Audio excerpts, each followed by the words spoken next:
Assalamualaikum warahmatullahi wabarakatuh.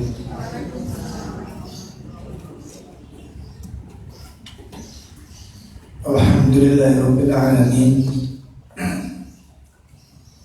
Wassalatu wassalamu ala al-anbiya wal mursalin wa ala alihi wa ashabihi wa man tabi'ahum bi ihsanin ila yaumil. Asyhadu an la ilaha illallah wahdahu la syarika lah wa asyhadu anna Muhammadan abduhu wa rasuluh. Ya ayyuhalladzina amanu taqullaha haqqa tuqatih wa la tamutunna illa wa antum muslimun. Ya ayyuhalladzina amanu taqullaha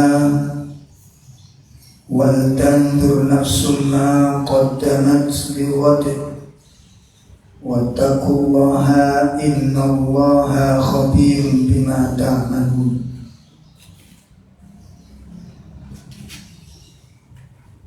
I'lamu anna asdaqal hadits kitabullah wa khairal hadyi hadi Muhammadin sallallahu alaihi wasallam wa syarrul umur muhdatsatuha wa kullu muhdatsatin bid'ah wa kullu bid'atin dhalalah wa kullu dhalalatin finnar. Khatul iman, ibu-ibu sekalian yang dimuliakan Allah, alhamdulillah pagi ini kita bisa berwajah bersama-sama dengan Majelis Ta'lim Al-Firdaus. Kita berkumpul di sini itu tidak lain adalah dalam rangka untuk ta'limul Quran wa ta'limus sunnah, untuk mempelajari Al-Quran dan untuk mempelajari sunnah. Tujuannya, agenda pentingnya yang pertama adalah irfa'ul jahl, untuk menghilangkan kebodohan diri. Ini agenda besar kita di dalam thalabul ilm, untuk menghilangkan kebodohan diri. Sehingga kita hadir di tempat ini itu harus penuh dengan kesungguhan. Jadi jangan sampai kita ngaji catatannya banyak tapi nggak paham. Banyak sekali kajian-kajian kita setiap kali, bahkan ketika kita tanya materi yang lalu mana, itu pasti di buku satunya. Kalau begitu kemarin saya nggak hadir. Jadi banyak teman-teman dalam kajian itu catatan itu bertumpuk-tumpuk tetapi nggak paham-paham. Maka jangan cuma disibukkan mencatat dalil, bukan cuma mencatat pelajaran, tapi betul-betul dipaham. Makanya Nabi SAW menyebutkan, man yuridillahu bi khairan yufaqihu fiddin. Ya, barang siapa yang dikehendaki kebaikan oleh Allah, maka dia dipahamkan kepada agamanya. Jadi yang dimaksud paham itu betul-betul ngerti kajian ini, makna kandungan yang ada di dalam dalil, bukan cuma tahu dalil. Orang tahu dalil banyak tapi nggak ngerti pemahaman, namanya belum faqih namanya. Jadi katakan paham itu ngerti tujuannya, ngerti maksudnya, action itu namanya paham. Ya, Seperti kalau ibu-ibu ada suami datang, ya, baru kerja, panas, itu nggak usah ditawari biaya. Namanya istri nggak paham gitu. Ya. Dia dikatakan suami itu ngerti apa yang harus dilakukan, tuh ngerti, itu namanya faqih. Ya, peka namanya. Seperti kita lihat teman-teman mungkin pas berjalan bareng, yang satu bawa tas, bawa anak, itu gak usah ditanya apa tambah, nggak usah takut. Sama ini gak paham lah. Yang dikatakan paham itu apa? Mbak, biar tasnya tak bawanya. Itu namanya paham, bukan hanya yang berat. Yang sudah ketok ngeyek-ngeyek takonin apa tambah. Bisa dipahami ini? Dan ibu dibutuhkan orang-orang seperti ini. Ya. Begitu juga dalam kepekaan ukhuwah Islamiyah. Makanya tolong majelis ini dijadikan sarana untuk membangun keluarga besar muslim. Jangan cuma kumpul-kumpul ada masalah diurusi sendiri-sendiri, ini nggak benar. Ya, jadi jangan harus tahu keadaan saudaranya. Harus tahu keadaan saudaranya. Dan diurusi ketika sudah mengetahui, ya, seperti kebutuhan hidupnya bagaimana, itu harus diurusi.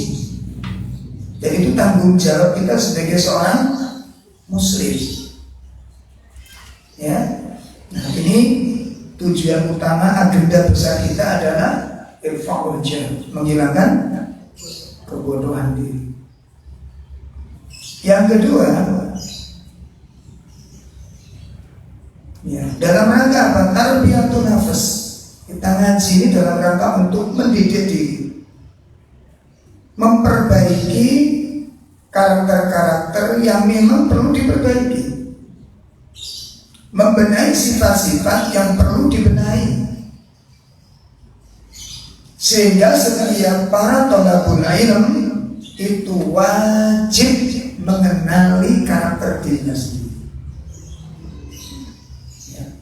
Setiap thalabul ilm wajib mengenali karakter dirinya sendiri. Ini yang kedua agenda besar kita di dalam ta'lim. Sehingga di sini nanti dituntut adanya suatu perubahan-perubahan. Ya. Sudahkah kita memiliki sifat-sifat yang dicintai oleh Allah? Sudahkah kita punya sifat-sifat, punya karakter-karakter yang dicintai oleh Allah? Nah, supaya tahu, ibu harus punya kitab namanya Arba'un min Ahbabillah. Judul aslinya itu Ahbabullah,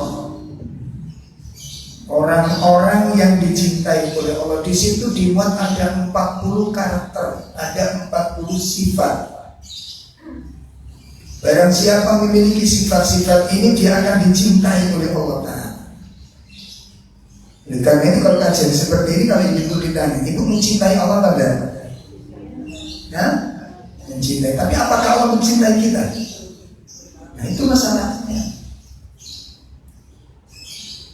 Kenapa? Karena bisa jadi ucapan yang kita katakan bahwa kita mencintai Allah itu bisa jadi belum benar cara mencintai Allah. Ya. Jadi kalau pengajian umum itu kan sering dilangsungkan oleh para kiainya, para penceramahnya. Ibu-ibu mencintai Allah, cinta. Ibu cinta Quran, cinta. Ini ciri-ciri ahli surga. Lo baru ngomong cinta, lo sudah ahli surga. Makanya akhirnya malas ngaji. Jelas ini? Jadi mestinya kalau ada ibu menjawab cinta, cinta, cinta dengan Rasul, cinta dengan Quran, cinta dengan Allah, cinta. Nah, timbul pertanyaan berikutnya, apakah Anda sudah bisa membuktikan cinta itu? Itu mestinya. Bukan begitu ngomong cinta langsung diklaim sebagai calon-calon haji, gampang ya. Cinta itu membutuhkan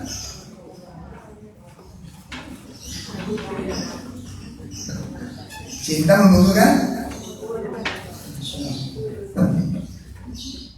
Cinta itu membutuhkan pembuktian. Coba setiap orang mencintai sesuatu pasti ditunjukkan dengan sesuatu.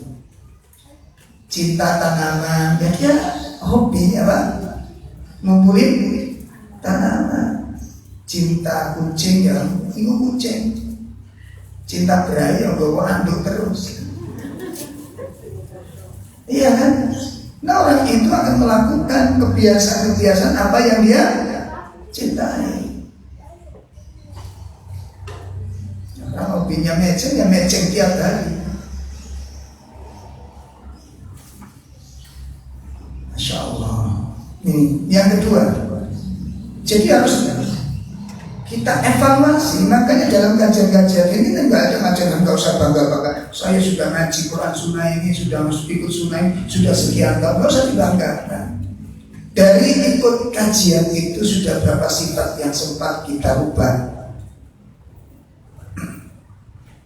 Ya.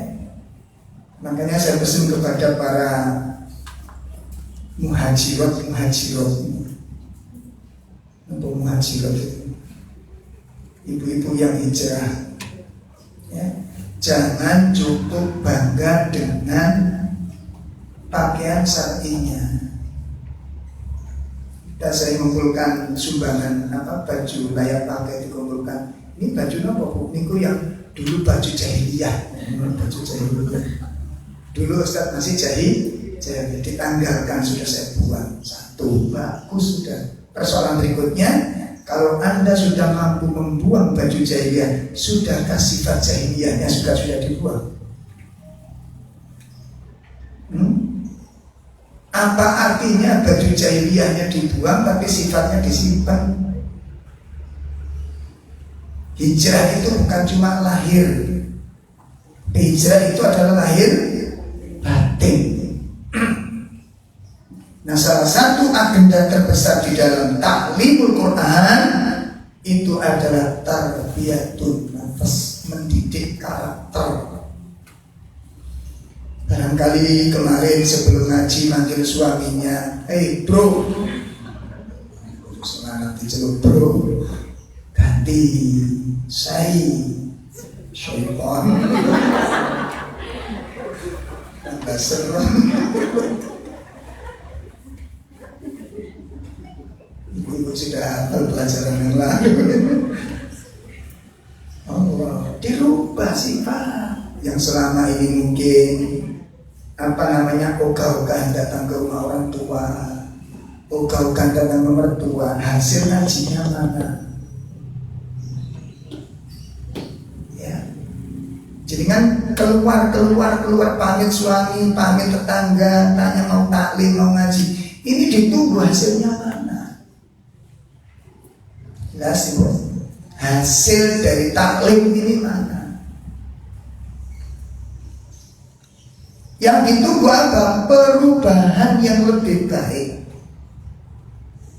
Jadi yang dikatakan taklim sukses, taklim lancar itu bukan jenengan rutin datang, bukan. Nyatat setiap catatan lengkap, bukan itu yang dibutuhkan. Tapi perubahan. Jelas ibu. Seperti kalau ibu-ibu yang ada program pengerucutan badan itu, apa namanya? Diet. Coba dikatakan diet sukses itu ndelok gak mangane apa ndelok melorote comone?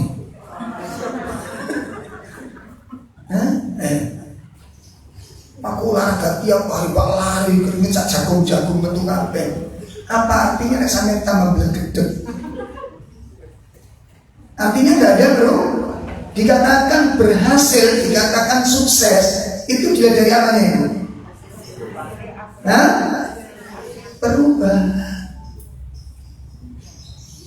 Sama dengan kalau jenengan pernah kena diare ya. Diare itu kan, kalau orang kena diare itu kan kalau mau kentut nggak berani. Ya nggak usah saya terangkan ya. Sudah paham semua. Iya, nggak berani kan? Kenapa? Makhluknya keluar semua. Begitu kita minum obat, tetap nggak berani kentut kita. Akhirnya lari ke kamar mandi. Begitu kamar kentut, ternyata keluar angin. Langsung mikir loh. Apa yang kita pikirkan? Oh, sudah ada perubahan. Itu namanya sukses di dalam berobat. Bukan minum obatnya rutin, kok spesialis. Artinya jenengan minum satu kresek obat mahal ke spesialis, tapi penyakitnya nggak berubah. Ngaji itu begitu. Coba dievaluasi diri. Yang paling tahu kan jenengan sendiri. Kan nggak mungkin saya ngerti jenengan berubah pada. Dan yang paling tahu adalah pasangan jenengan. Dan kadang ambil ustaz halus, menurut suku-suku kalau kasar. Ini coba direnungkan matang-matang. Dengan orang tua berubah, dengan suami berubah, dengan tetangga kanan kiri berubah. Ini ya, itu yang kedua, target agenda terbesar kita. Yang ketiga, agenda kita dalam ta'limul Quran itu adalah dalam rangka untuk tazkiyatun nafs, untuk mensucikan jiwa. Tadi membentuk karakter, ini membentuk perkara-perkara yang menunjukkan tentang qalbu, sifat-sifat yang tidak baik. Ya, jiwa materialis dibuang. Sifat-sifat yang latah, gampang tiru-tiru orang lain dibuang. Jadi orang itu harus punya prinsip dan pendirian. Jangan gampang minder dengan apa yang ada di dalam orang lain. Sesuatu yang baik buat orang lain belum tentu baik buat Anda. Dipahami ini? Jangan lewat di toko baju, ada patung baju, pakai jilbab pantes, mancing golekan. Dek putih misalnya nyiram. Jilbab dipakai boneka itu cocok, belum tentu dipakai kepala jenengan cocok. Tapi orang tuh kan nggak ngukur ke sana. Oh, kok pantas beli, kok pantas kredit, kan begitu loh. Sampai dibelani jihad ya, kalau kredit itu. Serius banget gitu. Ini kebiasaan begini harus dibuang. Kenapa? Itu bagian sifat yang tidak baik. Ya. Itu bagian karakter-karakter yang tidak terpuji, tinggalkan. Ya. Nah, ini diantara agenda-agenda besar di dalam ta'limul Quran. Dan yang keempat adalah apa? Yang keempat, diharapkan setelah kita ngaji, setelah kita belajar, kita menjadi bagian sumber kebaikan bagi orang lain. Ajak orang lain, ajak orang lain. Nah, sekarang ini Ibu, kita dihadapkan oleh persoalan besar, yakni jihad ilmiah. Ibu harus punya agenda ngajak satu di dalam pengajian, ngajak orang yang belum ngaji ke tempat pengajian Ibu. Saya kasih PR dengan seperti itu. Baik Ibu sekalian yang dimuliakan Allah, mudah-mudahan kajian-kajian yang diselenggarakan dalam kajian sunnah mudah-mudahan senantiasa mendapatkan penjagaan dari Allah Ta'ala. Semoga ilmu yang dipelajari menjadi ilmu yang bermanfaat, dan semoga usia yang masih tersisa mudah-mudahan menjadi umur yang diberkahi oleh Allah Ta'ala. Materi kita pagi ini yakni akabat ala sunnah fi zaman fitnah, tegar di atas sunnah di zaman yang sudah dipenuhi dengan fitnah. Satu perkara penting yang harus disadari oleh setiap muslim dan muslimah, satu perkara penting yang harus benar-benar dipahami oleh setiap muslim dan muslimah, apa? Bahwa kita kita hidup di zaman fitnah. Kita ini hidup di zaman fitnah. Zaman yang jauh dari masa kenabian. Zaman yang sudah sangat jauh dari masa kenabian.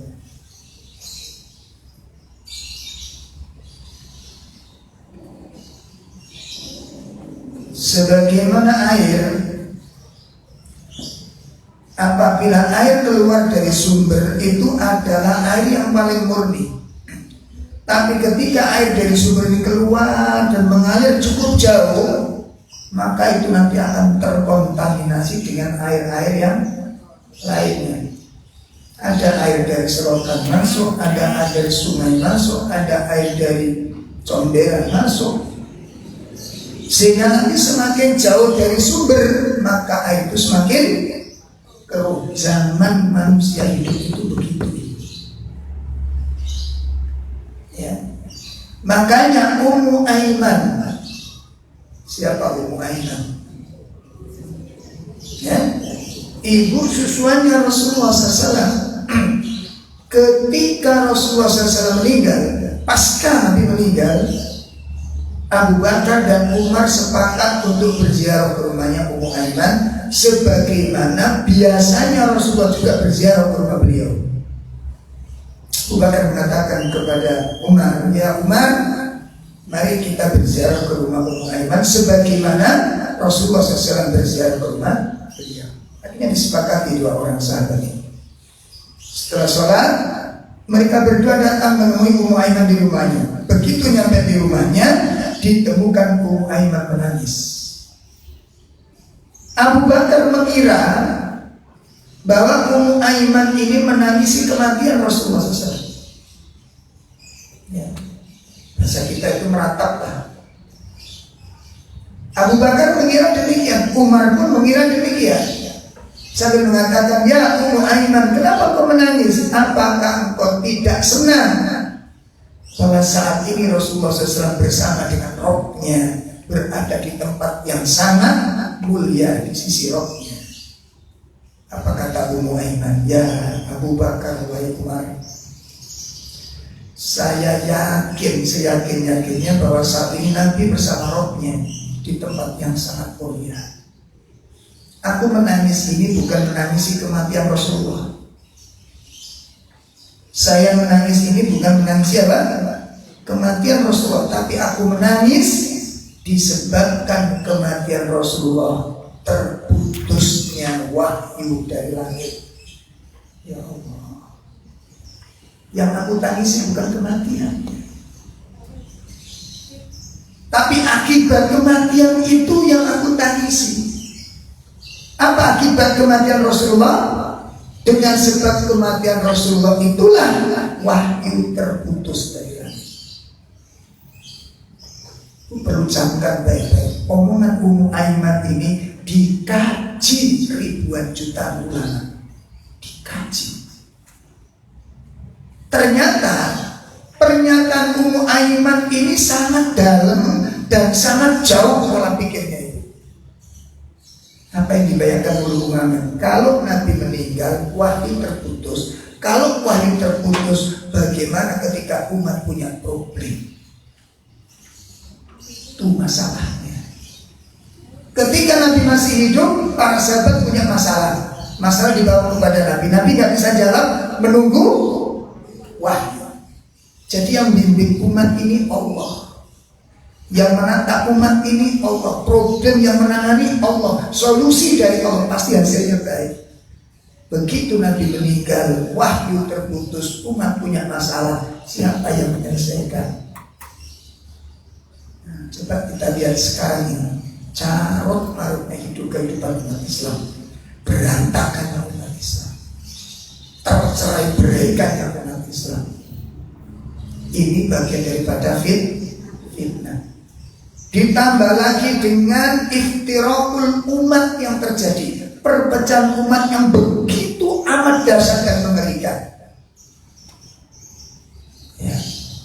si fulan muncul jadi nabi. Masya Allah. Itu berapa kali Indonesia produk nabi? Ada yang dari Jawa Tengah, ada yang dari Jawa Barat, kemarin ada dari Jombang.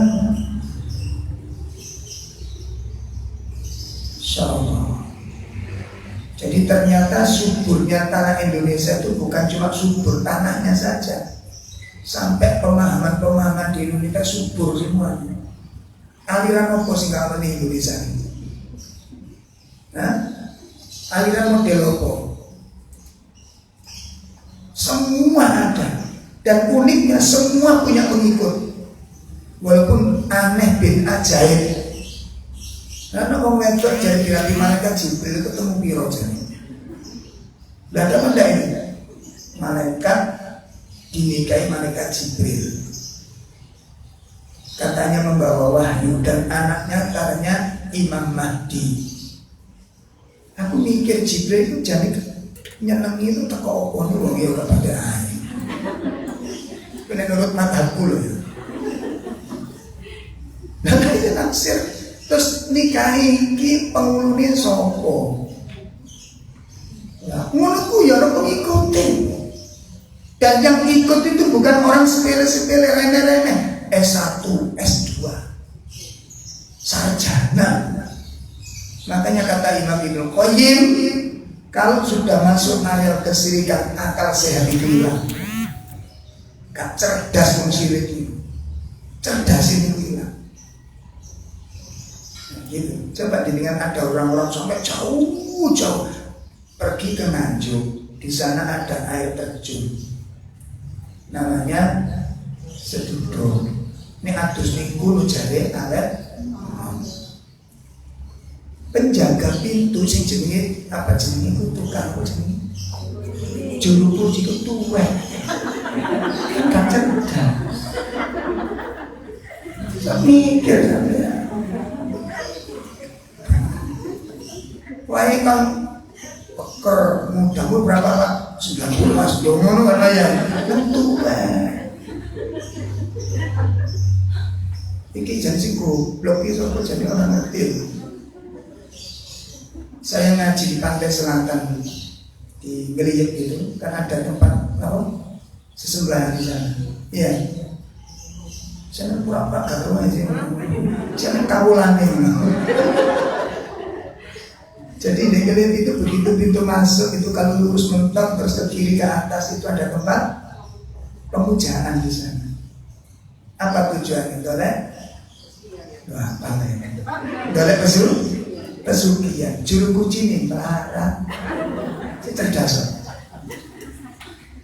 Itu teman-teman kemarin ini kan coba ngeliat-ngeliat gitu katanya. Begitu lihat keluar, nggak nyemplongi kotak dibrak-brak dari kunci ini, Mas, kotak jalan ini. Berarti kotaknya nggak diurusin orang gitu kan? Juru kuncinya jam larat terus sampai kalau dari pesugihan telepon itu nyambung raja. Bisa dipaham?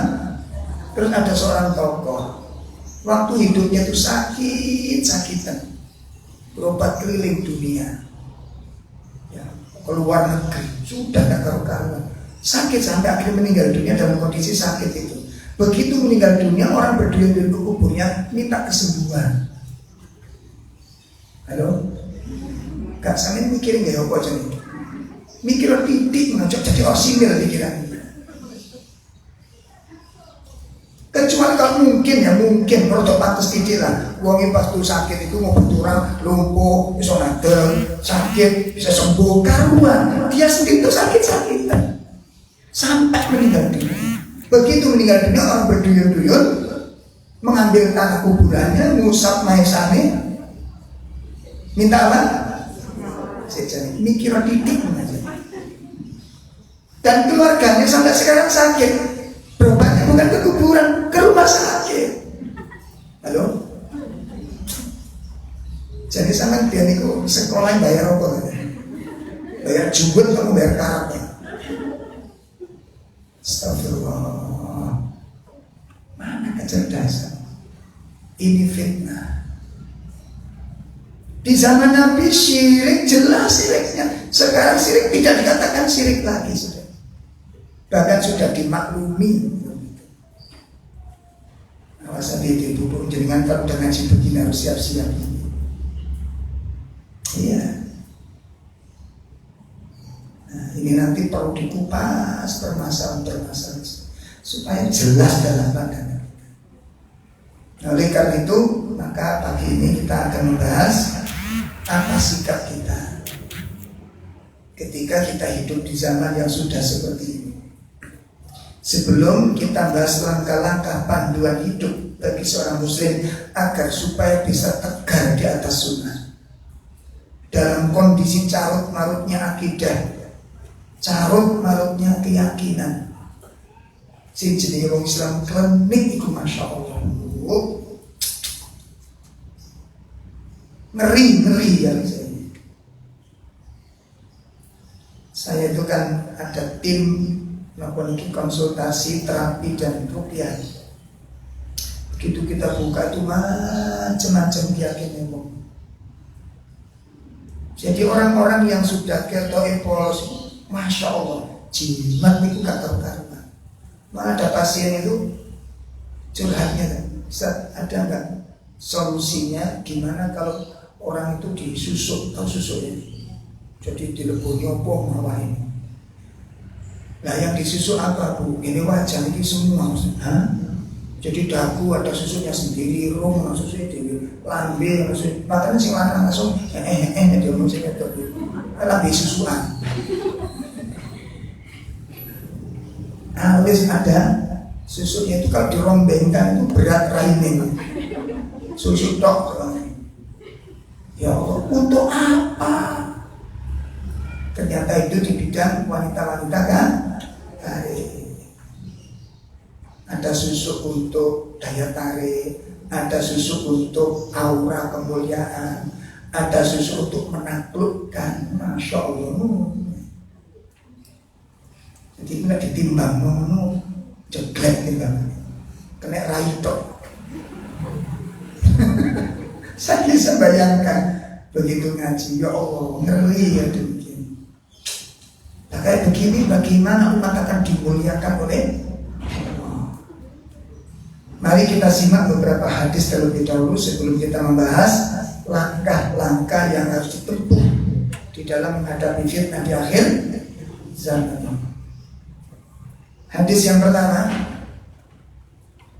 An-Usama, dari sahabat Usama.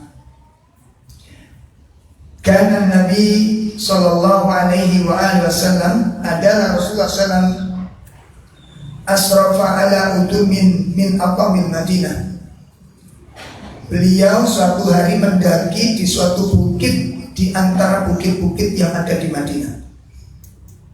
Ya, jadi kata sahabat Usama, Rasulullah mendaki suatu bukit yang ada di kota Madinah. Setelah Rasulullah mendaki, beliau mengatakan, hal tarawna ma ara? Apakah kalian melihat apa yang aku lihat? Nabi bertanya kepada para sahabat, apakah kalian melihat apa yang telah aku lihat? Apa kalian menyaksikan apa yang sudah aku saksikan? Ya. Setelah itu Nabi mengatakan, inni la ara mawaqi'al fitani khilal buyutikum khilal buyutikum kama waqi'il qatra. Sesungguhnya aku menyaksikan, kata beliau sallallahu alaihi wasallam, sesungguhnya aku benar-benar melihat mawaqi'al fitan.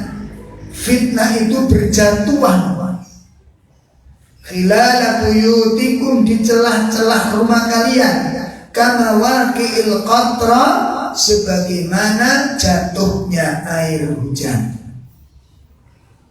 Nabi menggambarkan, Nabi menjelaskan fitnah itu berjatuhan di rumah-rumah kaum muslimin seperti jatuhnya air hujan. Apa pelajaran yang bisa kita petik dari hadis ini? Pertama, fitnah yang Allah ujikan kepada umat ini tidak terjumlah banyaknya itu. tidak terhitung jumlahnya, banyak sekali. Makanya Nabi menggambarkan seperti air merata. Fitnah rata. Yang kedua, Nabi menggambarkan seperti air hujan. Air hujan itu yang satu sifatnya tadi merata. Yang kedua apa sifat air hujan itu? Tidak ada satu lubang pun kecuali air itu pasti akan masuk. Jadi fitnah ini masuk ke rumah-rumah kaum muslimin. Di tengah-tengah kehidupan kaum muslimin, di tengah-tengah mayoritas muslimin, fitnah akan datang ke sana. Insyaallah. Ini hadis pertama diriwayatkan oleh Imam Muslim. Yang kedua, An Abi Hurairah radhiyallahu anhu, dari sahabat Abu Hurairah radhiyallahu anhu,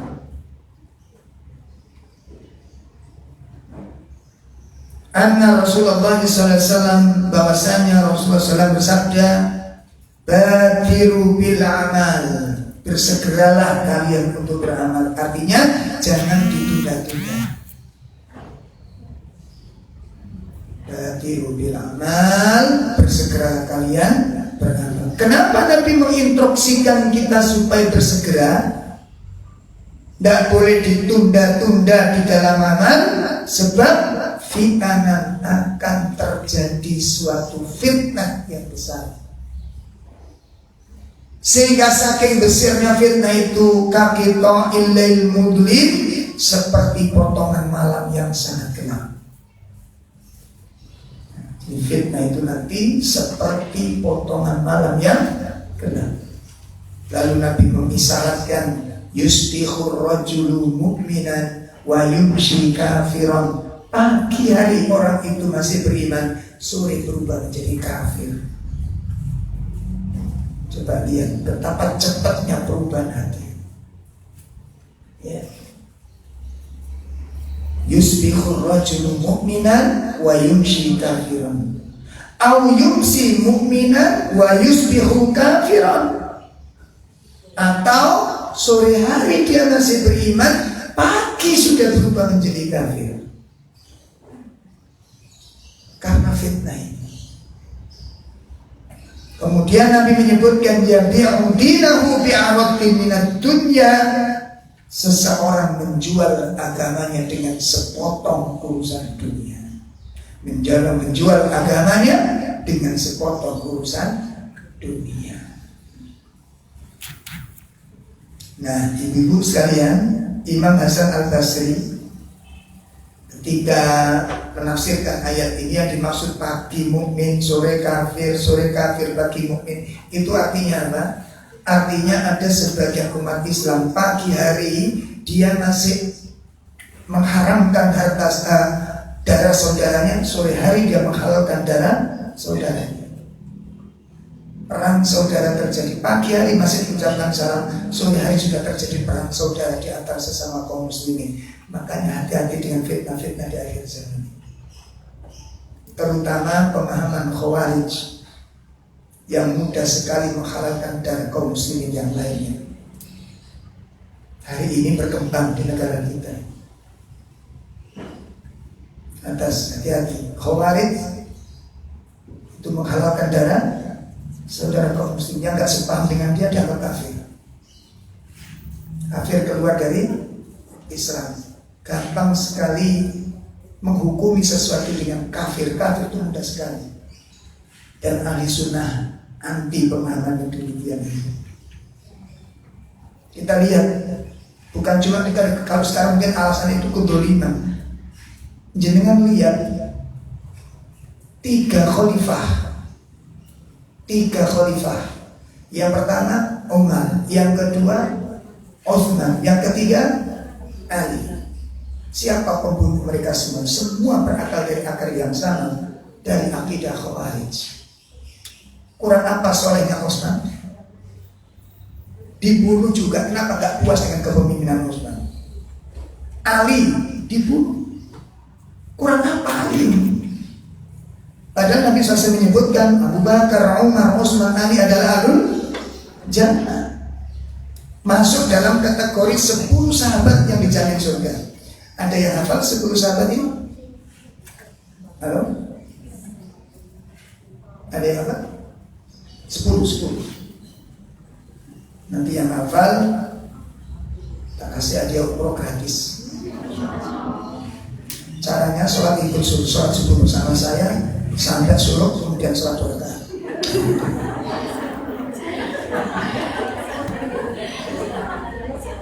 Insya Allah dengan dapat umroh. Caranya gimana? Sholat subuh bersama saya, nggak pulang sampai waktu suruh kemudian sholat 2 rakaat. Duitnya sopo yang mau disampaikan.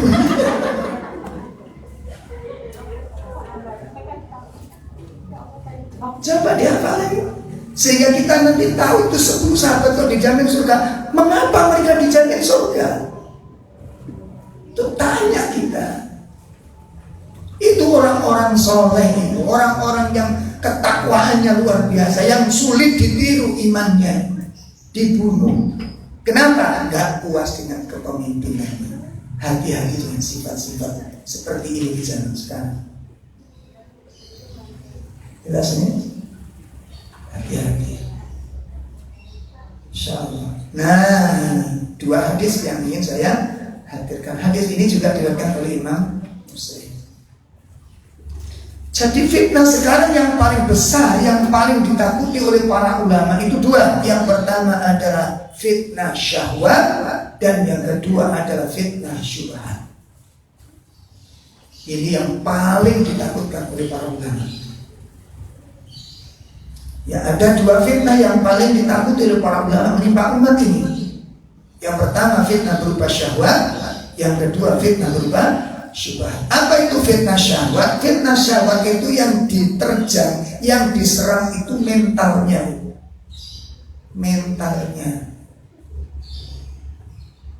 Jadi orang hanya terikat dengan kepentingan, pokoknya ini penting, sing disenengi dilakoni.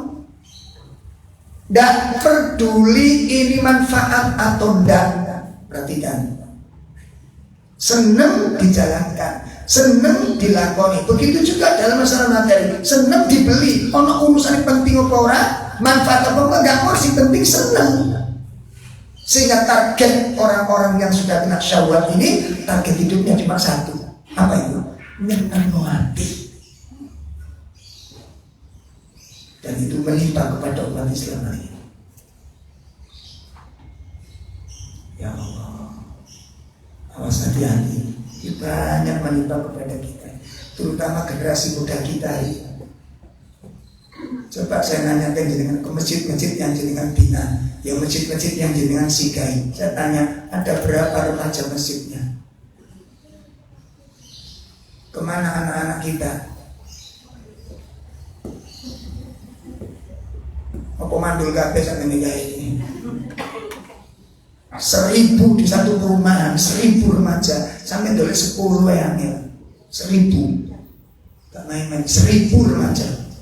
Ingin cari 10 saja yang taat pada Allah. Itu sudah ganteng di perumahan kita. Saya berani ngomong gini karena survei di lapangan. Ya, kenapa syahwat? Ya, karena syahwat. Seneng-seneng yang dicari-cari, pokoknya nyeneng berangkat mereka. Nah, kalau syahwat sudah kena, termasuk kita, kaum bapak-bapak, ibu-ibu, apabila orang targetnya cuma seneng, maka syubhat itu lebih mudah masuknya. Gak ngurusi urusan agama. Apa itu syubhat? Kerancuan pemikiran di dalam agama. Makanya sekarang muncul dai-dai, ulama-ulama yang mengatakan semua agama itu sama. Ini fitnah-fitnah syubhat. Semua kemungkaran dikatakan dihalalkan. Sampai terakhir ada orang yang risalahnya, itu kalau dalam bahasa kita itu, makalahnya di dalam kuliahnya, mata kuliahnya itu menulis satu materi yang menggoncangkan dunia Islam. Apa? Zina halal dengan catatan suka sama suka. Dan itu direstui, akhirnya lolos mendapatkan gelar doktor. Hasil menghalalkan perzinahan. Nah, Indonesia gila. Ini dan luar biasa supportnya. Ya, gay, laki-laki semua laki-laki diupayakan, diperjuangkan, dibela mati-matian supaya dilegalkan di negara kita ini. Padahal perbuatan itu terkutuk dan seluruh agama menolak. Yang menolak katanya tidak menghormati hak asasi manusia. Maka kita doakan orang yang bela ini, mudah-mudahan Allah dapatkan berikan petunjuk. Kalau tidak, mudah-mudahan anaknya ada yang begitu. Nanti saya akan melihat bagaimana ketika dia menikahkan putrinya, Mbak Endang dapat Mbak Siti. Saya nggak bisa bayangin. Aku nikahkan putriku Endang Siti Koma. Nggak bisa bayangin. Nakalnya sudah sakit semua. Subhan. Orang nggak mikir agama pun sudah. Bu, kalau jenengan tidak paham tentang kesehatan, berani nggak berbicara tentang kesehatan? Komentar. Nggak berani. Kalau orang nggak punya ilmu tentang sesuatu, terus dia maksa berbicara, kira-kira ngomongnya gimana? Oh. Ibu nggak ngerti tentang pertanian, diundang untuk berbicara tentang pertanian, berani? Orang nggak akan berani bicara, maksa dipaksa pun nggak berani. Saya nggak ngerti. Tapi di bidang agama siapapun bebas bicara, walaupun dia tidak ngerti Al-Quran sama sekali. Coba lihat sekarang. Menurut saya, wendeling gitu. Bagaimana Anda mengatakan itu boleh dan Anda tidak boleh perasaan? Ini agama, Ibu. Dan sekarang terjadi di masyarakat. Ini namanya fitnah lah, syubhat. Akhirnya apa? Ini makanya kenapa kita orientasi kita dakwah. Kenapa umat ini dalam kebingungan? Umat ini banyak yang nggak ngerti. Begitu muncul pendapat-pendapat yang aneh-aneh, aliran-aliran yang aneh muncul, diterima semuanya tanpa dikaji terlebih dahulu. Ini benar apa enggak asal usulnya? Ya. Makanya orang mengatakan benar tidak itu standarnya pakai apa? Hah? Ayo Ibu, saya tanya ke jenengan ini. Kebenaran itu relatif apa mutlak?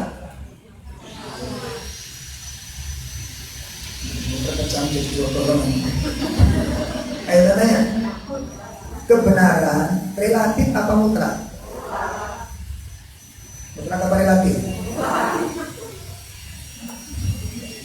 Kalau mutlak berarti harus punya standar. Apa standar?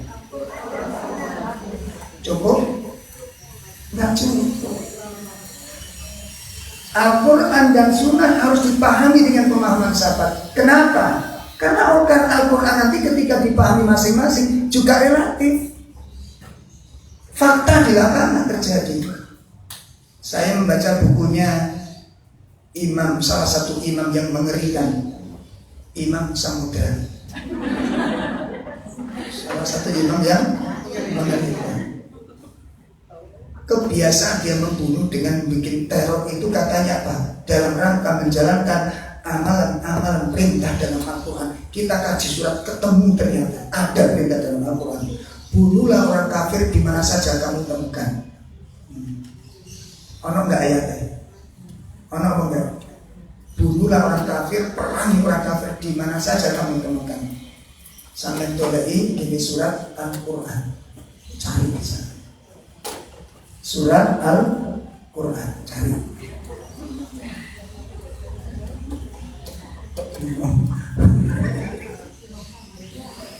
Jadi pun diurus, ini Quran pun. Ketemu di situ Ibu.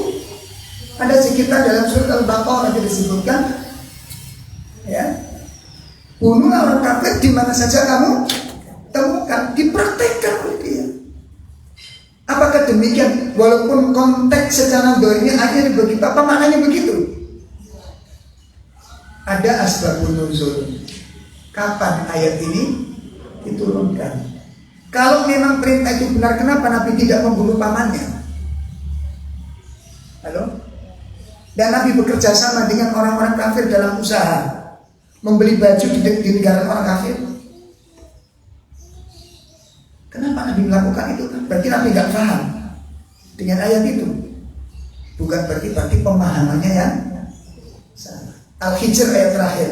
Wa'bud rabbaka hatta ya'tiyakal yakin. Sembahlah Tuhanmu sampai datangnya keyakinan. Sembahlah Tuhanmu sampai datangnya keyakinan. Berarti beban untuk melakukan ketaatan itu dibatasi oleh keyakinan. Sehingga nanti kalau sudah masuk keyakinan, sudah kamu dapat keyakinan, beban pekerjaan dan amal sudah tidak ada lagi di saat diri Anda ini. Ini yang sudah sampai pada tahap makrifat. Aqimus sholat li dzikri. Quran apa bukan ini? Tegakkan sholat untuk mengingatku. Berarti substansinya sholat apa? Inti dari sholat apa? Ditafsirkan oleh akal kita.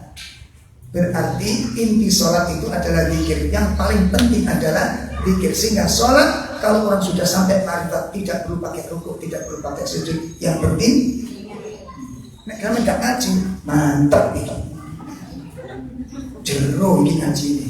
Saking jerunya sampai kelelep. Quran apa bukan? Quran apa bukan? Teman saya sendiri itu Ramadan nggak puasa, minum pagi-pagi. Nggak puasa, loh puasa Ustaz. Loh minum. Nah Ustaz lupa dengan hadis Bukhari. Loh hadis Bukhari. Hadis yang mana saya bilang? Apa kata Rasul? Inna nasiyam laisa siyam minal aql wasyarab. Hakikat puasa bukan makan, bukan minum itu. Inna nasiyam minal lahwi wal rafas. Tapi hakikat puasa itu adalah meninggalkan sesuatu yang tidak bermanfaat. Saya sudah tinggalkan, ini hakikat puasa. Ustaz masuk syariat. Hadis enggak? Pemahamannya siapa?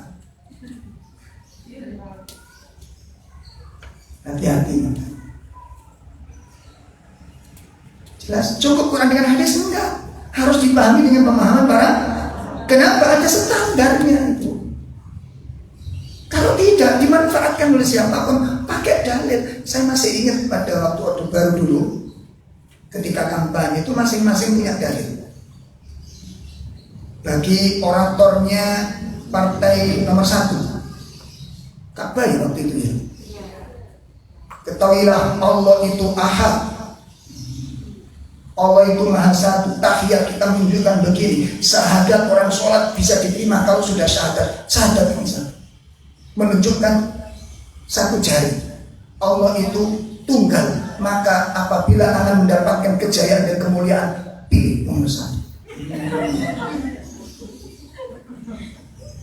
Jari partai Golkar gak kepingin kalah. Jari Ustadz Golkar, Allah menciptakan itu selalu sepasang-sepasang. Wa ja'alna al-laila wan nahar wa ja'al syamsa wal qamar wa khalaqas samawati wal. Ada atas pasti ada bawah, ada perempuan pasti ada laki-laki, ada malam ada siang. Sampai nggak sempurna nek milih siji. Memang telunjuk jari itu mengatakan syahadat iku siji, tapi hakikat syahadat iku ono loro. Sampe maca asyhadu alla ilaha cukup kudu wasyhadu anna Muhammadar Rasulullah. Maka kalau Anda ingin mendapatkan kemuliaan, pilih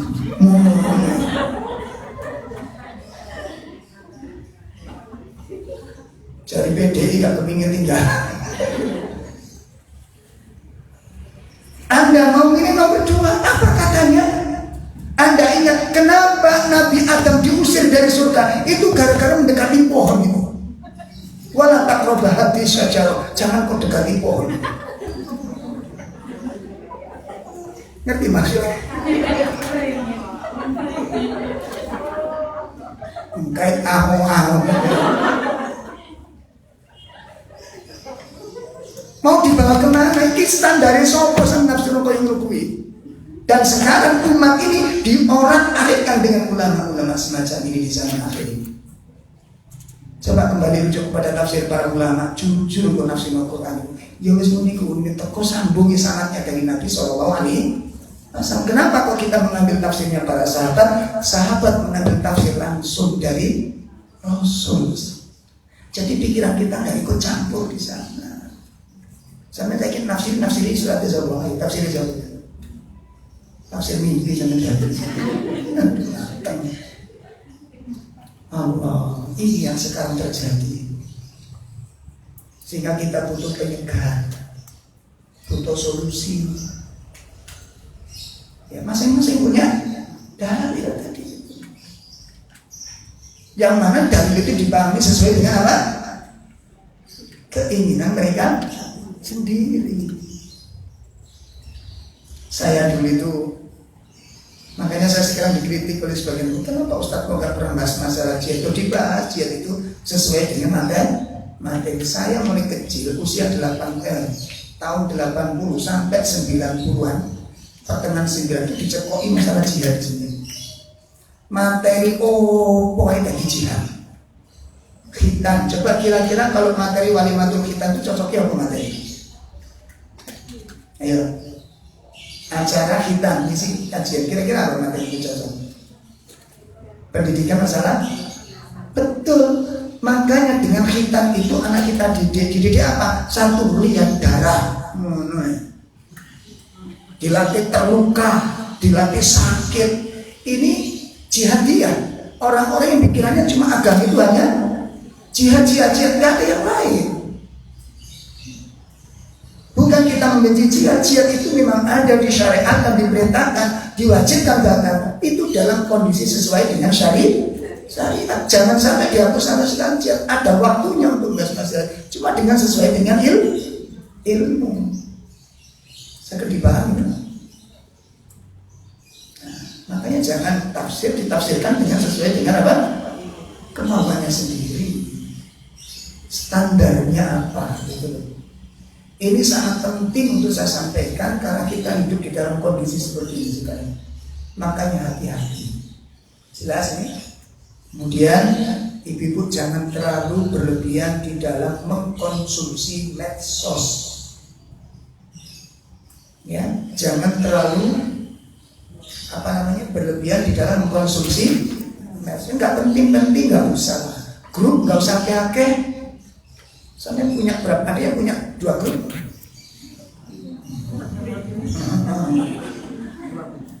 Grup rujaan, grup wali TK, grup SMA, grup SMP, grup alumni, grup RP, grup TKK, grup goes. Iku urip kabeh, sampeyan urip bendina ku nek ngene tok. Iku gak bodoh niku lambek sampeyan di situ.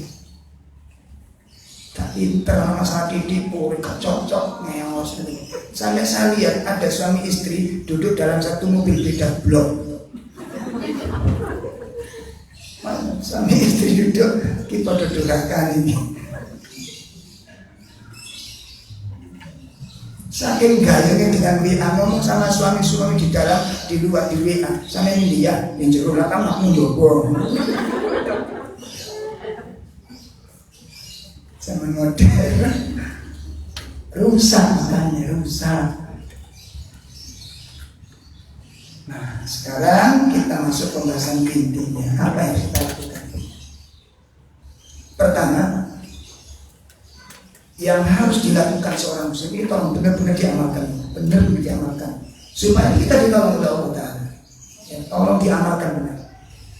Yang pertama adalah memperbanyak istighfar, memperbanyak zikir, memperbanyak doa.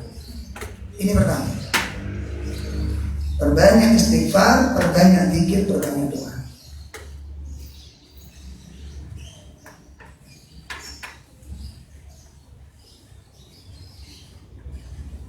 Apa yang mendasarinya? Pertama, tidak ada sesuatu yang bisa menghilangkan fitnah dan musibah ini kecuali Allah. Apabila Allah sudah menimpakan suatu musibah, tidak ada seorang pun yang bisa menghilangkan kecuali Dia. Itu asal dasar awalnya. Itu dasar yang mendasari pertama. Ya, pada saat Allah menimpakan musibah, ketika Allah menimpakan fitnah, tidak ada seorang pun yang bisa menghilangkan kecuali Dia. Allah Subhanahu wa taala sebutkan di dalam surat 11 ayat 31. Coba lihat. Surat 6 dulu ayat 17. Surat 6 ayat 17. Surat 6, surat apa Ibu? Al-An'am. Barangkali nanti pas ustadznya sudah kadung nyebut, sudah kadung dicatat, ternyata keliru, Ibu gak usah ngomong walah. Walah, jangan. Digantilah istighfar. Tasbih kan enak. Walah itu artinya apa? Kurang arti ini mubadir berarti dengan ngomong. Dengan subhanallah, masya Allah. Atau dengan suami, anak kanjeng suami udah berangkat, baru 100 meter berhenti. Lapo ya, dompetku biarin. Enggak usah. Itu kata-kata mubadir. Pernah nggak begitu?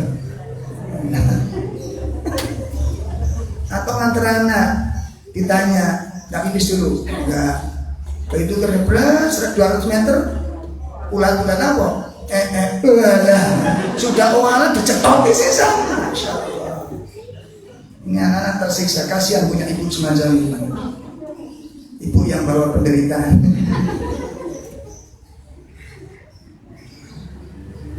Ibu kaya surat 6 ayat berapa tadi?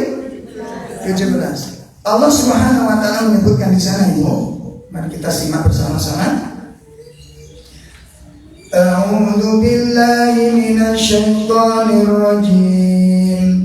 Wa yamsaskallahu bidurrin fala kashifa lahu illa hu wa yamsaska bi khairin fa huwa ala kulli syai'in qadir.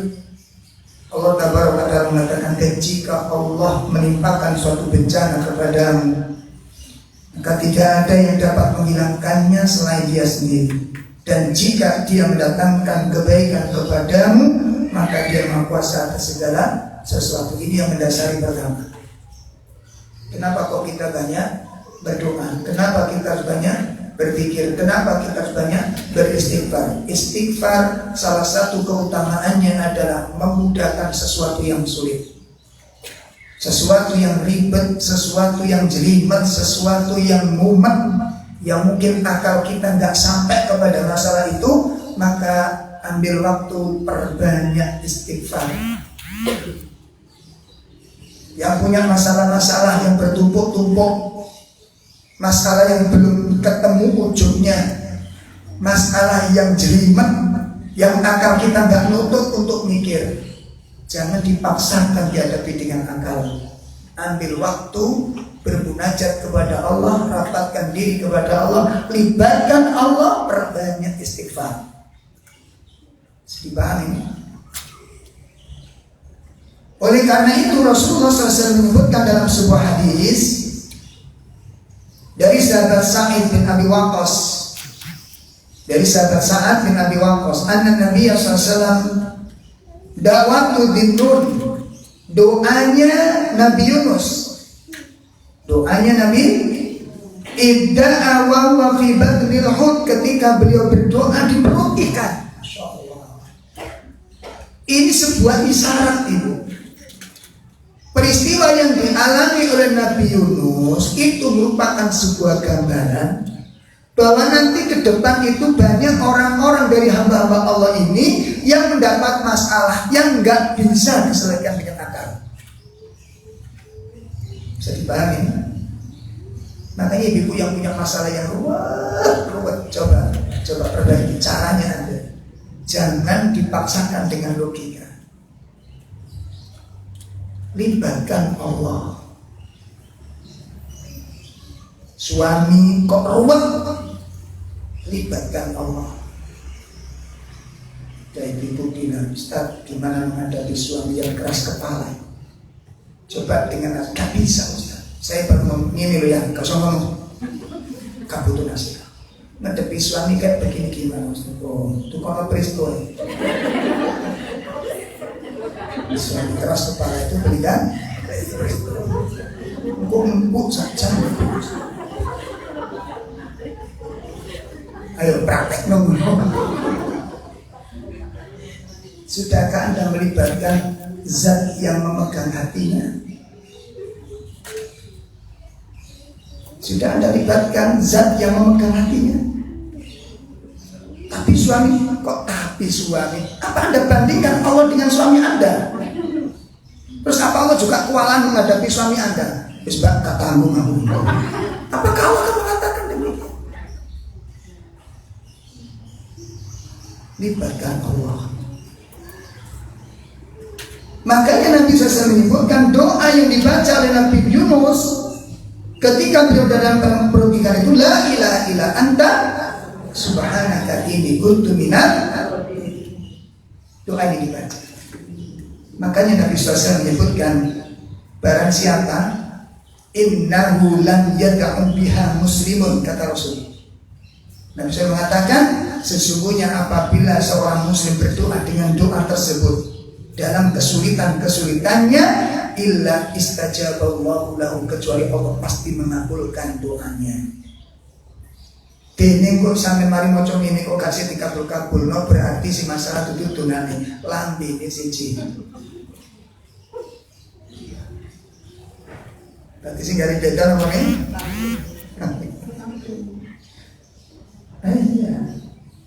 Apa rahasianya, Bu? Nabi Yunus waktu itu membaca berapa kali? 1 kali dikirim dibaca oleh 1 kali. Ternyata apa rahasianya? Sebelum Nabi Yunus itu kena kasus seperti ini, sebelum beliau diuji Allah dengan musibah yang berat ini, beliau itu adalah orang yang selalu banyak berpikir kepada Allah. Itu rahasia. Sementara kita ini baru kecenderungan ini kesana masalah. Betul begitu? Ada orang Islam kita ditanya, tiba-tiba gak pernah ke masjid, tiba-tiba sok pertama kali. Ini biasanya apa ini? Nah kita ini. Nah ini dipakai. Perbanyak istighfar, perbanyak zikir, perbanyak doa. Langkah pertama, libatkan Allah. Libatkan. Katakan kita dihadapkan oleh mungkin ujian-ujian pemimpin yang gak baik. Ya, pernahkah kita mendoakan kebaikan? Pernah. Tapi dia kan pernah didoakan. Libatkan Allah. Kenapa? Dia yang membolak-balikkan hati. Bukankah kita setiap kali berdoa, ya muqallibal qulub,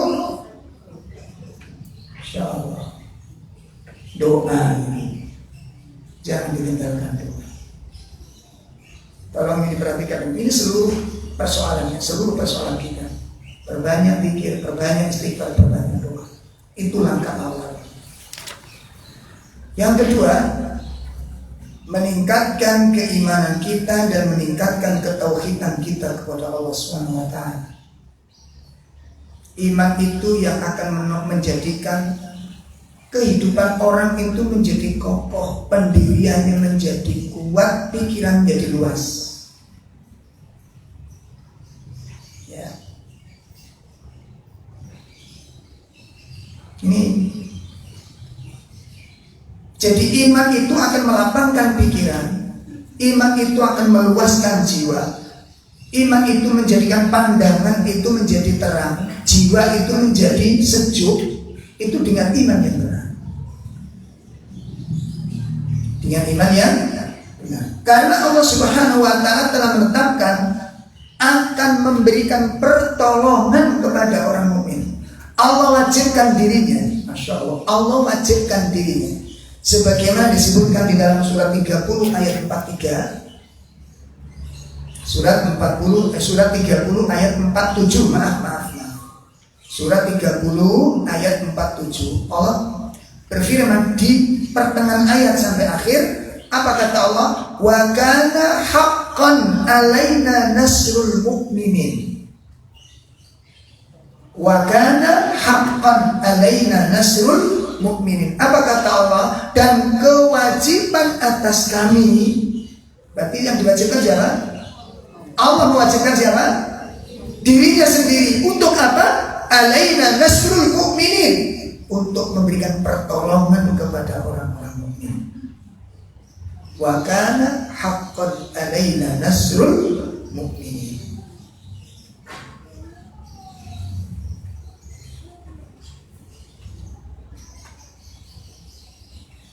Kemudian disebutkan pula di dalam surat 22 ayat 38, surat 22 surat Al-Hajj ayat 38. Innallaha yudafi'u 'anil ladzina amanu. Allah Ta'ala menyebutkan Allah akan membela.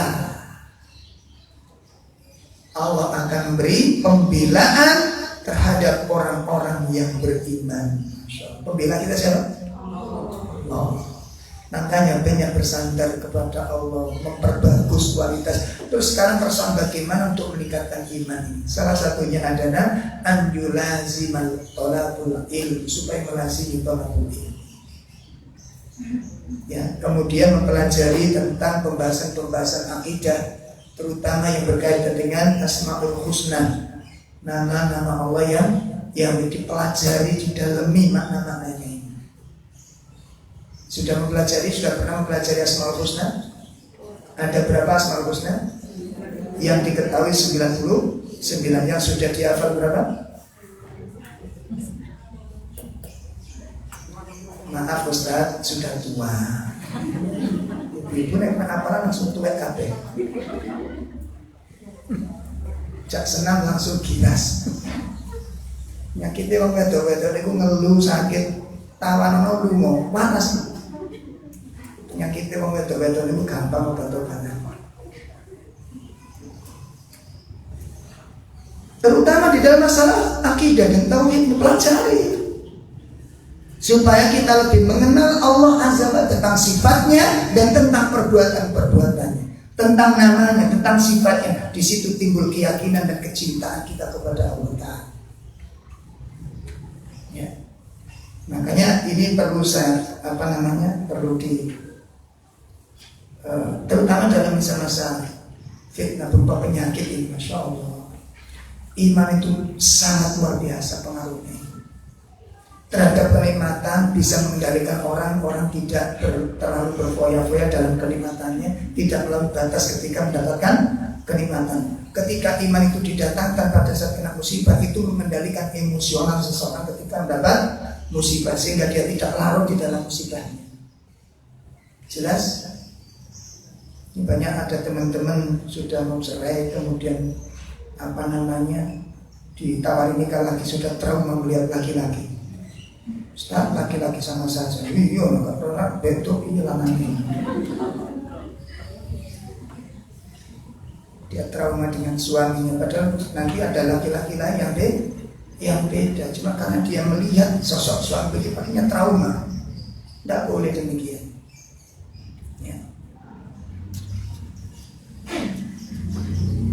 Yang butuh pertanyaan ditulis saja Bu ya.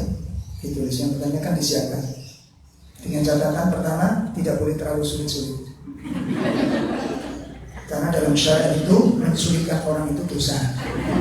Yang kedua, syaratnya tidak boleh berbanyak-banyakan bertanya, karena membebani ustaz. Yang membebani orang juga merupakan bagian dari dosa. Jadi sing takon itu sing gampang tur titik. Itu dapat pahala insya Allah. Jelas. Yang kedua Pak, meningkatkan keimanan. Nanti ada pembahasan sendiri tentang bab ziyadatul iman, bagaimana iman ini bisa bertambah. Insya Allah bulan depan kita berbicara tentang seputar iman, dari mulai awal apa itu iman, supaya benar. Soalnya janji-janji Allah itu yang kadang-kadang kita nggak bisa nerima. Allah mengatakan orang beriman pasti diberi kehidupan yang baik, sehingga musibah gak terima dengan ayat ini. Betul? Kami sudah beriman Ustaz. Malah kemarin ada yang protes, Ustaz, gimana tafsir ayat ini? Katanya wanita yang baik, orang baik pasti diberikan dengan jodoh yang baik. Kenapa suami saya kok jelek? Loh, kok ini jadi sapi nabi. Loh ya apa tidak? Secara otomatis kan saya kan orang ngono kan.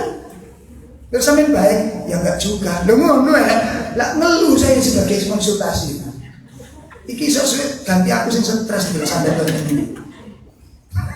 Gak terima. Sekarang saya tanya, ayat itu benar nggak Bu? Ya benar sih. Nah terus yang salah apa nih? Kenyataan. Kenyataannya apa? Ujung belajar.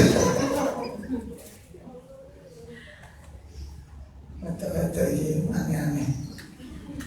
Ya. Doa bercermin gak terima. Doa bercermin gimana? Tadi apa? Allahumma hasantan qalbi kama ya Allah perbaikilah sebagaimana engkau memperbagus penciptaanku ya, sebagaimana engkau perbaikilah gimana begini ya Allah gimana. Jadi perbaikilah akhlakku sebagaimana engkau memperbaiki penciptaan itu. Kak terima itu Ibu Ustaz. Itu kan Nabi wajahnya ganteng jadi. Nanti sih dongane elek gitu ya itu. Walas. Tapi greget.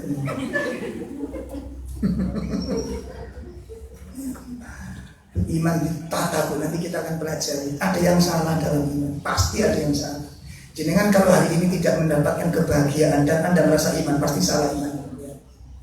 Apapun keadaan macamnya, dijamin salah. Nanti baru akan kelar kalau kita sudah mengenal tentang apa sih sebenarnya iman. Dijamin kalau kita paham, tidak akan ada orang menderita. Sakit pun Anda akan menikmati sakit itu. Bahkan nggak perlu sembuh.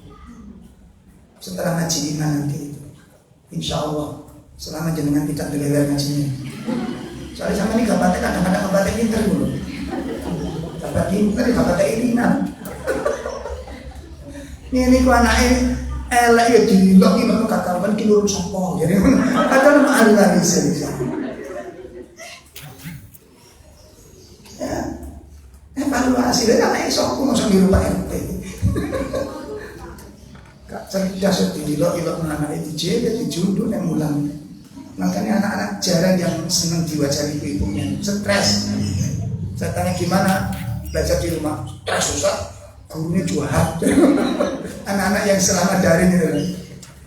Iya. Itu yang kedua. Yang ketiga, agar kita selamat dari fitnah di zaman fitnah ini. Agar kita selamat dari fitnah di zaman fitnah ini. Apa yang ketiga yang kita lakukan? Ittisam bil Quran. Berpegang erat dengan Al-Quran. Berpegang erat dengan Al-Quran. Allah Subhanahu wa Ta'ala menjelaskan. Allah Subhanahu wa Ta'ala menjelaskan di dalam firman-Nya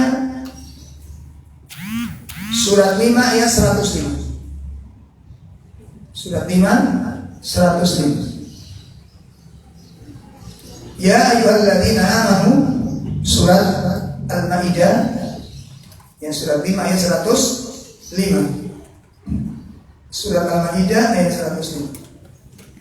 Ya ayyuhalladzina amanu alaikum anfusakum la yadurrukum man dhalla idza tadaitum.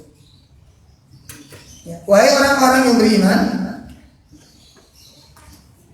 jagalah diri kalian. Artinya apa? Tetaplah kamu lakukan tugas-tugas kalian. Jalankan kewajiban-kewajiban kalian. Itu maknanya alaikum anfusakum. Jadi tafsir alaikum anfusakum itu artinya apa? Tunaikan apa yang menjadi kewajibanmu. Tunaikan apa yang menjadi kewajiban. Setelah itu apa kata Allah? La yadurrukum man dhalla idza tadaitum. Orang yang tersesat tidak akan membahayakan diri apabila kamu sudah mendapat petunjuk. Orang yang tersesat tidak akan membahayakan dirimu sedikit pun. Itu apabila kamu sudah mendapat petunjuk. Jadi kalau dibalik, kalau kamu sudah mendapat petunjuk, apa kata Allah? Kesesatan orang yang tersesat tidak akan membahayakan. Program-program pengkafiran, pemurtatan begitu merajalela, tidak akan mengenai kepada umat Islam. Apapun yang cara apapun, bagi sembako, bagi beasiswa, bagi pekerjaan, bagi uang untuk melakukan pemurtatan tidak akan berpengaruh kalau umat Islam sudah mendapat petunjuk. Bisa dipahami? Jadi yang menjadikan pemurtatan itu berkembang biak dan merajalela dan sukses itu bukan karena kefakirannya. Kalau dicatat ini, karena ada sebagian kelompok umat Islam ini mengatakan kefakiran itu yang menjadikan kekafiran. Orang gampang murtad karena ekonomi, bukan karena kemiskinan itu.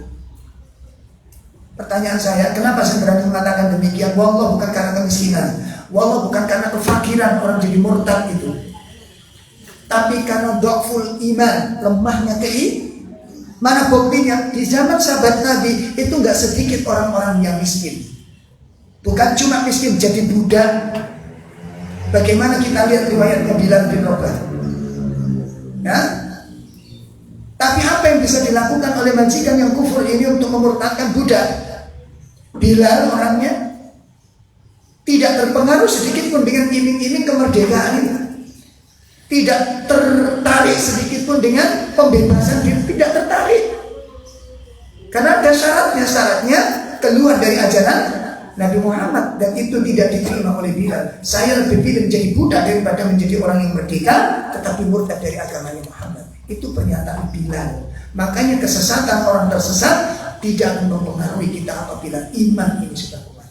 Sama dengan suami istri, apabila iman ini kuat, rayuan-rayuan dari orang-orang lain tidak akan berpengaruh. Suami Anda ketika imannya sudah kuat, walaupun sendirian, jauh dari rumah, jauh dari keluarga, sendirian, didatangi wanita yang cantik, tidak akan tertarik.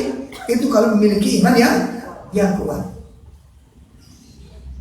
Jelas ini? Tapi kalau iman tidak kuat, walaupun kumpul dengan jenengan, walaupun dekat dengan jenengan, bahkan jajan jenengan, itu bisa bernostalgia dengan makhluk halus tadi.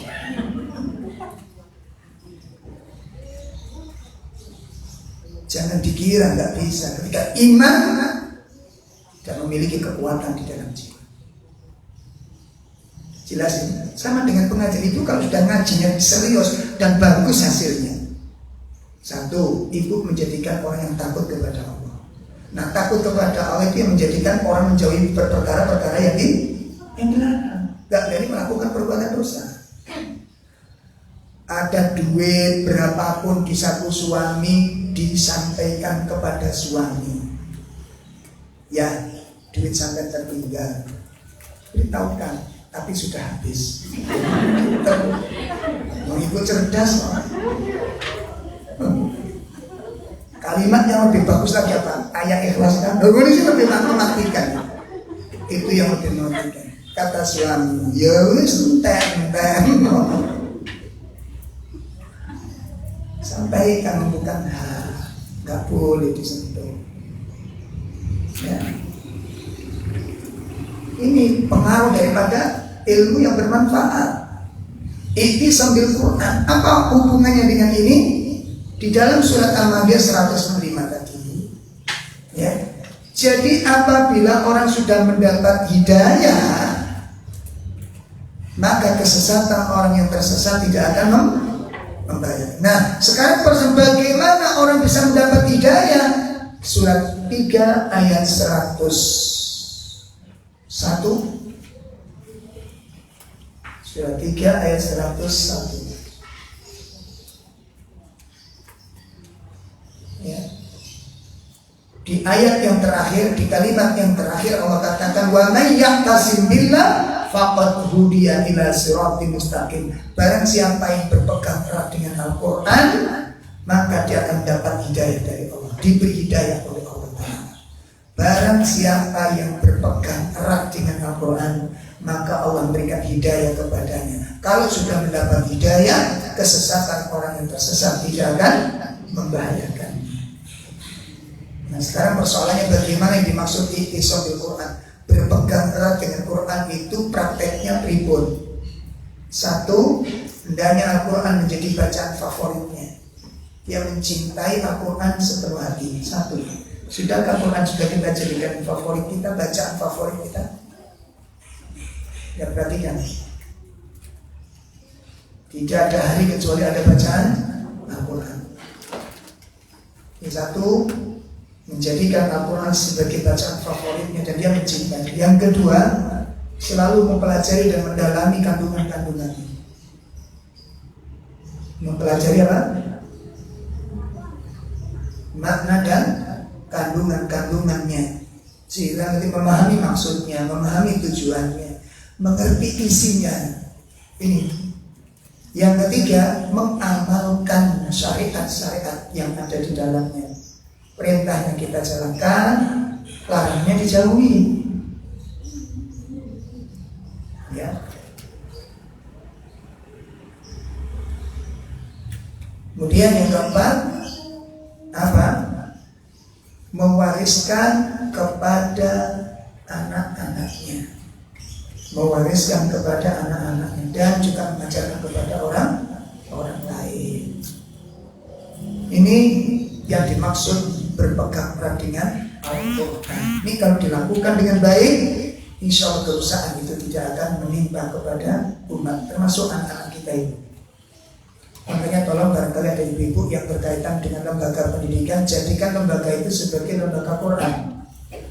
Di Sidoarjo itu banyak lembaga-lembaga Islam, sekolah-sekolah SD, tapi jauh dengan Quran. Quran dimasukkan ekstrakurikuler ya, dikumpulkan dengan itu dandang gitu.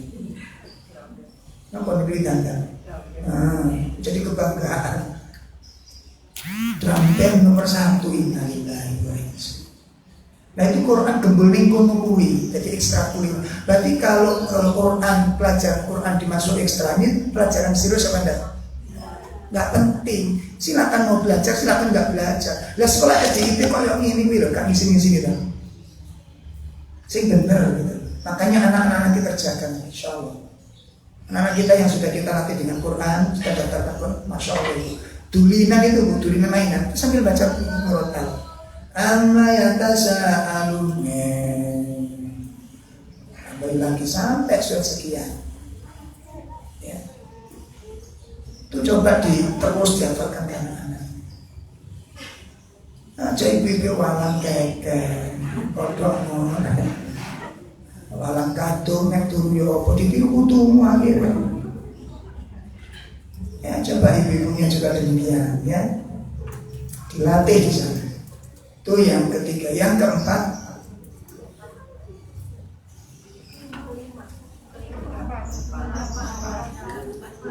singo pokok rame.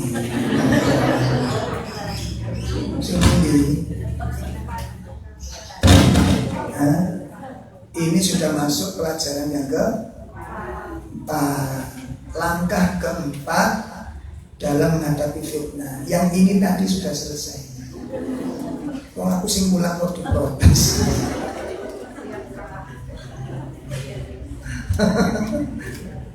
Sudah ya? Langkah yang keempat, bagaimana sikap seorang muslim menghadapi fitnah di akhir zaman? Ar-ruju ila ahlil ilm, kembali kepada ulama. Kembali kepada ulama.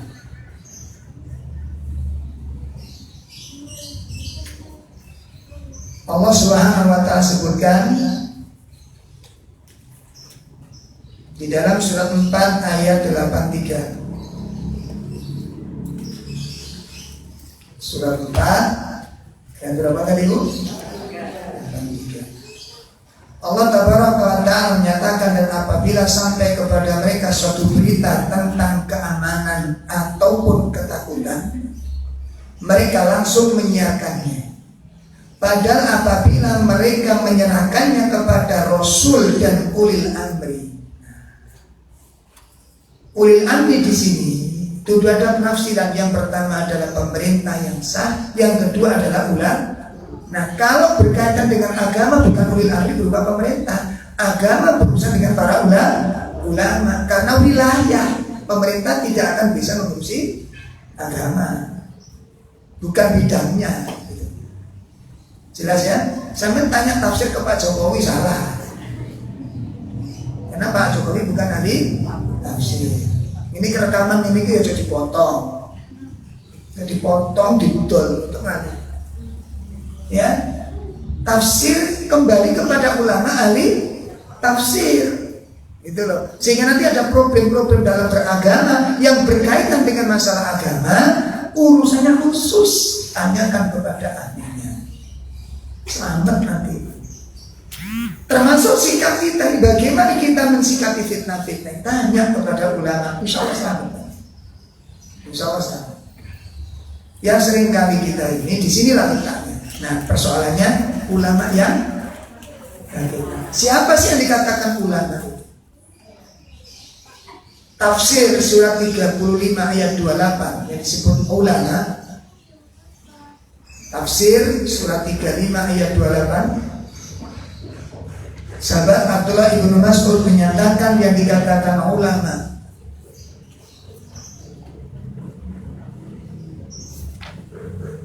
Ya, surat Fatir ayat 28.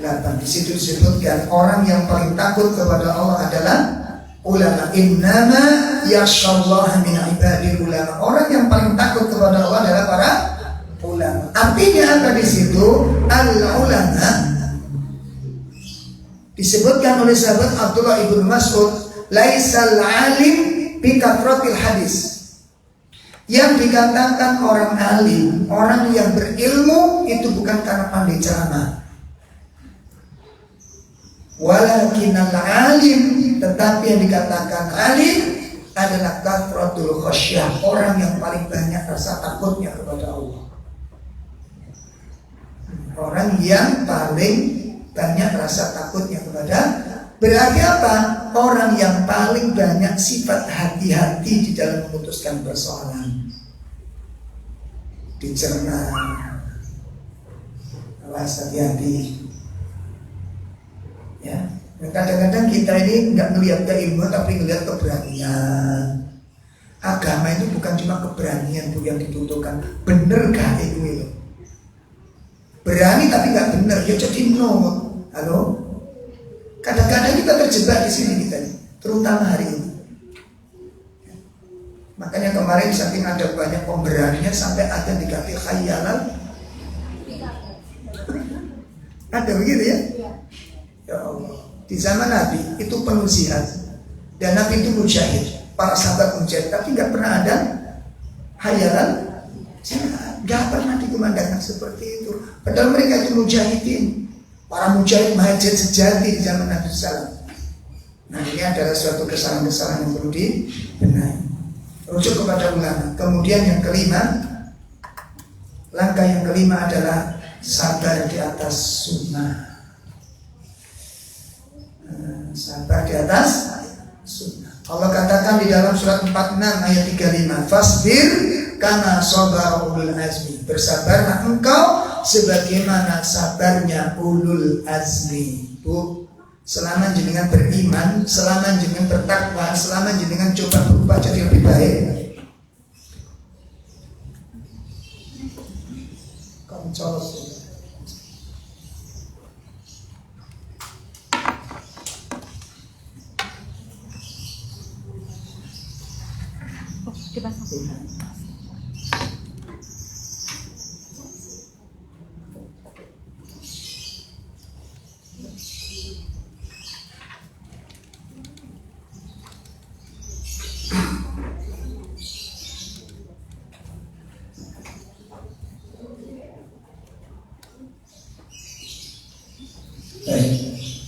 Jadi yang kelima adalah melipat gandakan kesabaran di atas sunnah.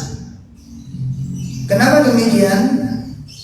Allah Subhanahu wa ta'ala menetapkan fasbir kama sabara ulul azmi minar rusul. Bersabarlah engkau Muhammad seperti kesabaran ulul azmi.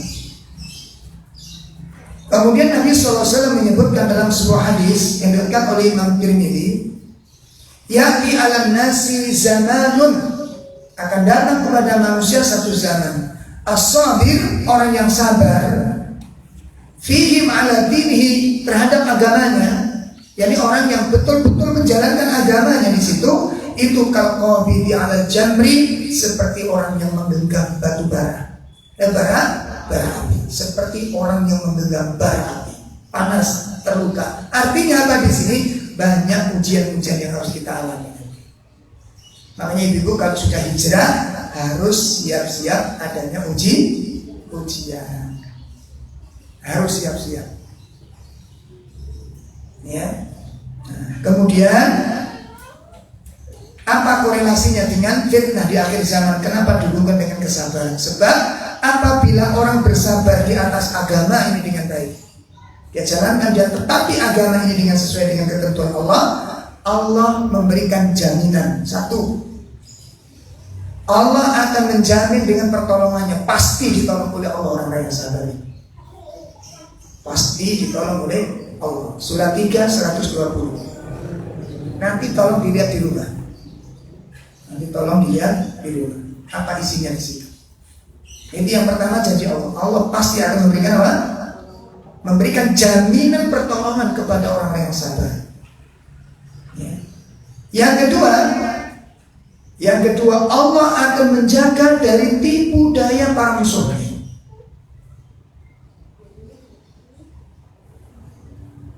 Maaf, suratnya kebalik suratnya. Jadi surat tentang pertolongan tadi, surat Al-Imran ayat 125-26. Saya ulangi, tentang jaminan pertolongan bagi orang yang sabar. Yang apa tadi? Ayat berapa tadi? Surat 3 ayat berapa? 125-126. Nah, kemudian yang kedua, janji Allah, jaminan Allah kepada orang yang sabar terhadap agamanya, Allah akan menjaga dari tipu daya orang-orang kafir. Allah akan menjaga umat ini dari tipu daya orang-orang kafir atau musuh-musuh kaum muslimin. Dijaga oleh Allah, sehingga mereka tidak akan bisa mengganggu sedikit kepada kaum muslimin. Itu terdapat dalam surat Al-Imran 120. Yang dijaga oleh Allah dari tipu daya. Tipu daya gak akan berfungsi. Makanya ibu gak usah terlalu lihat. Kemarin saya dapat WA dari teman-teman pengajian sama Ustaz, nanti gimana nasibnya? Ini kok si bulan jadi menteri? Oh sih tadi menteri kok sih bingung sampai ya. Ya tapi kan dia itu sudah jelas-jelas menyatakan bencinya dengan Islam. Ada pelajaran penting bagi kita, kisah Nabi Musa itu. Bagaimana tipu daya Allah ketika Nabi Musa terancam untuk dibunuh ketika masih bayi. Kalau besar masih bisa lari, bisa bersembunyi. Ini bayi yang ditarget. Bagaimana tipu daya Allah? Bayi yang dibunuh, ribuan bayi yang dicari justru digendong oleh Fir'aun itu sendiri. Tidur di kasurnya Fir'aun, dikeloni sama Fir'aun, dipangku di pangkuan Fir'aun, disuapi dengan tangan Fir'aun. Sambil menggendong Musa, Fir'aun mengatakan bunuh bayi-bayi tersebut. Padahal bayi yang dicari ada di dalam. Itu tipu dayanya siapa? Yakin dengan tipu daya Allah. Paham ini? Jelas ini? Makanya gak usah disibukkan dengan mereka merancang, gak usah mikir. Sampai kok tadi dukun bisa doang. Nanti kalau begini kok sudah jadi tukang ramal lah ya. Sudah rapatkan diri kita kepada Allah. Kasus yang kedua, Nabi Muhammad SAW. Ingat pengepungan Nabi ketika akan hijrah. Ingat, ketika Nabi tercium oleh orang kafir akan hijrah, rumah Nabi langsung dikepung sama orang kafir, mengerahkan segala orang-orang yang ahli di dalam pengintaiannya. Tapi kan Allah itu Al-Mudabbir. Apa Al-Mudabbir? Yang maha mengatur. Malam itu yang mengintai masuk tertidur pulas, Allah bikin ngantuk sengantuk-ngantuknya. Mau apa Allah yang mengatur dunia ini? Kenapa ini kita tinggalkan hari ini? Kenapa hilang kebesaran Allah di mata kita hari ini? Kita melogikakan, kita lawan kedoliman dengan akal-akal kita. Kemana Allah? Apa juga mengatasi menghadapi problem ini? Ruwet itu, rumah tangga ini ruwet ini. Tambahin mikir dulu. Kalau kita enggak, kita sudah santai aja. Nanti Allah yang akan menunjukkan dan kita berjalan terus. Makanya Nabi SAW, apakah tipu daya itu cuma hari ini saja? Pertanyaan saya. Halo? Apa Nabi sibuk dengan tipu daya orang kafir? Nabi fokus kemana? Kepada dakwah ilmu. Nabi fokus kepada dakwah. Silakan itu. Cacian makian ini gue sego jangan Bu. Tapi kita kok diem, kita dituduh, nggak usah dibela. Wong Nabi yang baik saja dituduh kayak begitu. Manusia yang paling sabar siapa? Halo? Manusia yang paling sabar siapa? Yang paling baku kakaknya siapa? Yang paling lembut siapa? Dicaci maki. Kok mana sampai tulang sampai muring-muringan? Halo? Oh manusia sempurna dicaci, dan Nabi nggak balas dengan caci, nggak bingung dengan cacian itu. Oh kita itu masuk malah ribut nggak karu-karuan. Masya Allah. Nah ini tolong diperbaiki. Bisa dibalik itu. Sibukkan diri kita dengan ilmu, sibukkan kita dengan dakwah. Ibu-ibu yang sudah punya kapasitas baca Quran, bikin kajian-kajian di rumahnya. Kajian baca Quran nggak usah ceramah. Nggak orang terlalu nggak usah Bismillahirrahmanirrahim warahmatullahi wabarakatuh. Kumpulkan ibu-ibu, Bu, ayo barangkali ibu kepingin belajar baca Quran, kita adakan baca Quran, pasti mudah ibu, insya Allah mudah. Dengan kudu telaten. Dan bagaimana orang itu kecanduan ketemu dengan jenengan. Bicara ini, wajah dibuat yang sejuk. Coba coba malaikat maut. Gimana orang kecanduan dengan diri, senang belajar kepada jenengan, itu caranya gimana? Bisa dipahami? Target kita sekarang di sana, memuliakan umat ini dengan ilmu. Baik ibu, ini langkah yang kelima. Yang terakhir, uzlah wahid tulisan. Ya, kalau memang sudah mentok nanti mengasingkan diri, menjaga pendengaran, menjaga lisan. Sudah, itu tadi saya katakan dari awal, jangan sibuk dengan medsos dan tidak usah komentar macam-macam. Sehingga ribut niku medsos sampai buka. Itu sehingga ribut. Coba medsos yang harus dibuka anteng. Ustaz heboh, enggak, saya enggak dengar. Ustaz enggak baca. Coba baca, males. Wong berita. Benarkah berita yang Anda baca itu? Lah kok sampai senang? Itu beracun ibu berita itu. Gitu. Dan sekarang ini medsos dikuasai orang kafir. Berita ini berita apalagi si A itu hati-hati dengan si A itu berwajah 1000. Bisa menjadi ahli sunnah, bisa menjadi ahli bid'ah, menjadi ahli syirik, menjadi ahli tauhid, enggak usah. Makanya hati-hati, maka fokus pada ilmu. Kurangi seperti itu, Anda akan selamat. Dan tidak usah banyak komen. Ada masalah, tanyakan kepada ahli ilmu. Selamat kita insya Allah. Jelas ya? Baik, sampai di sini kajian kita. Ini yang kita bahas insya Allah. Materi yang akan datang kita akan bicarakan serial keimanan secara berkesinambungan insya Allah. Ada pertanyaan? Ya silakan. Kalau kita mengajak teman melalui grup itu apa termasuk dia atau? Oh enggak, tergantung niatnya. Nah kita ngajak itu niatnya pangkat maupun niatnya supaya orang dapat hidayah. Kalau memang niatnya supaya dia dapat ilmu, itu jadi amal soleh buat dia. Jelas ya? Dan tidak usah, aku gak maksud teriak, ya gak usah menjelaskan diri juga. Ya, amal yang nampak belum tentu ria, amal yang tersembunyi belum tentu ikhlas. Semuanya itu tergantung dari niat. Ada lagi? Alhamdulillah ibu-ibu pengertian sekali sehingga tidak menjadi beban buat sang pengajar. Mudah-mudahan langsung paham dan langsung mengerti insyaallah.